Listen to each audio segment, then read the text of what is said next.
Hello दोस्तों, नमस्कार। GS classes पर आपका स्वागत है।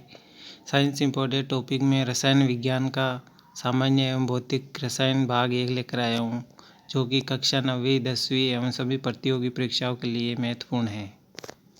रसायन विज्ञान की परिभाषा। विज्ञान की वह शाखा जिसके अंतर्गत पदार्थों के गुणों, संगठन, संरचना तथा उनमें होने वाली परिवर्तन का अध्ययन किया जाता है, रसायन विज्ञान कहलाती है। लेवाशिविये को आधुनिक रसायन विज्ञान का जन्मदाता कहा जाता है। रसायन विज्ञान की शाखाएं। पहला, भौतिक रसायन, फिजिकल केमिस्ट्री। इसके अंतर्गत पदार्थ की भौतिक अवस्थाओं, गुणों व रासायनिक प्रक्रमों से संबंधित सिद्धांतों का अध्ययन करते हैं। सेकंड, अकार्बनिक रसायन, इनऑर्गेनिक केमिकल्स। इसके अंतर्गत हम कार्बन रहित तत्वों व उसके यौगिक की संरचना, गुणधर्मों का अध्ययन करते हैं। टॉपिक थर्ड, कार्बनिक रसायन, ऑर्गेनिक केमिकल्स। इसके अंतर्गत हम कार्बन युक्त तत्वों व उनके यौगिक की संरचना, गुणधर्मों का अध्ययन करते हैं। पदार्थ, एक विशेष प्रकार का द्रव जिसका एक निश्चित गुण व संगठन हो, पदार्थ कहलाता है, जैसे कागज, लकड़ी, लोहा। पदार्थ, भौतिक आधार पर पदार्थ मुख्यतः 3 प्रकार के होते हैं। पहला, ठोस या सॉलिड।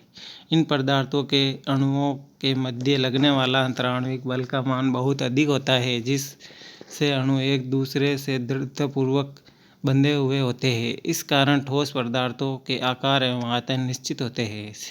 सेकंड, द्रव या फ्लूइड।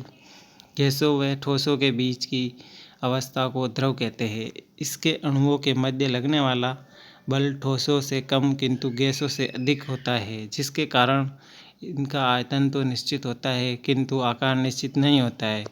थर्ड, गैस अवस्था में पदार्थ के अणुओं के बीच लगने वाला आकर्षण बल अत्यंत दुर्बल होता है, जिससे अणु एक दूसरे से बहुत दूर दूर होते हैं और उनके मध्य के रिक्त स्थान में वे स्वतंत्रतापूर्वक विचरण कर सकते हैं। गैस का आकार व आयतन दोनों अनिश्चित होते हैं।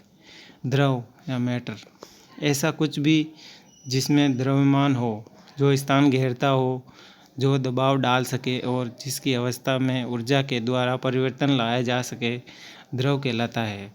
तत्व या एलिमेंट, तत्व व समांग शुद्ध पदार्थ है जिसमें एक ही प्रकार के परमाणु विद्यमान होते हैं और जिससे रासायनिक विद्युत द्वारा और सरल पदार्थों में विभाजित नहीं किया जा सकता है तथा अन्य सरल कणों को जोड़कर बनाया भी नहीं जा सकता, जैसे सोना, चांदी आदि। यौगिक, 2 या 2 से अधिक तत्वों के एक निश्चित अनुपात में रासायनिक संयोग से बने पदार्थ को यौगिक कहते हैं। यौगिक शुद्ध एवं समांग होता है, इसकी निश्चित रचना होती है। यौगिक के 2 प्रकार होते हैं। पहला है कार्बनिक यौगिक, वे यौगिक जो जीवित स्रोतों जैसे पौधों व जंतुओं से प्राप्त होते हैं, कार्बनिक यौगिक कहलाते हैं। उदाहरण कार्बोहाइड्रेट, प्रोटीन, तेल, मोम आदि। सेकंड है अकार्बनिक, वह यौगिक जो अजैविक स्रोत जैसे चट्टानों, खनिजों आदि से प्राप्त होते हैं, एक कार्बनिक यौगिक कहलाते हैं। उदाहरण धावन सोडा, नमक आदि। मिश्रण, 2 या 2 से अधिक तत्वों या यौगिकों के किसी भी अनुपात में मिलने से बने पदार्थ को मिश्रण कहते हैं। ये समांग या विषमांग दोनों होते हैं। इनमें बनने से सामान्यतः ऊर्जा ना तो उत्पन्न होती है ना ही नष्ट होती है। इनका गलनांक एवं क्वथनांक स्थिर नहीं रहता।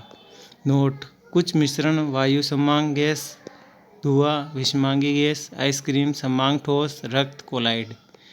मिश्रण के प्रकार 2 होते हैं। समांगी मिश्रण, इस मिश्रण में सभी संगठन समान प्रावस्था में होते हैं। समांग मिश्रण को विलयन भी कहा जाता है।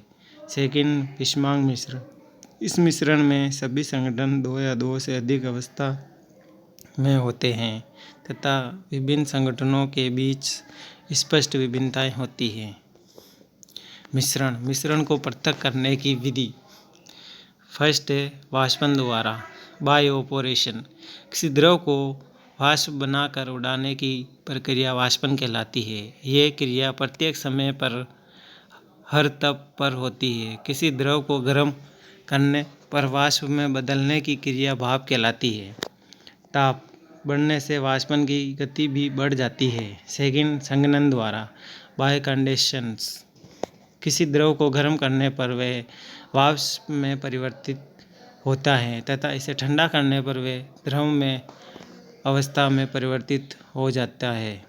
इस प्रकार किसी वाष्प अवस्था गैस को ठंडा करके द्रव अवस्था में परिवर्तन करने की विधि संघनन कहलाती है।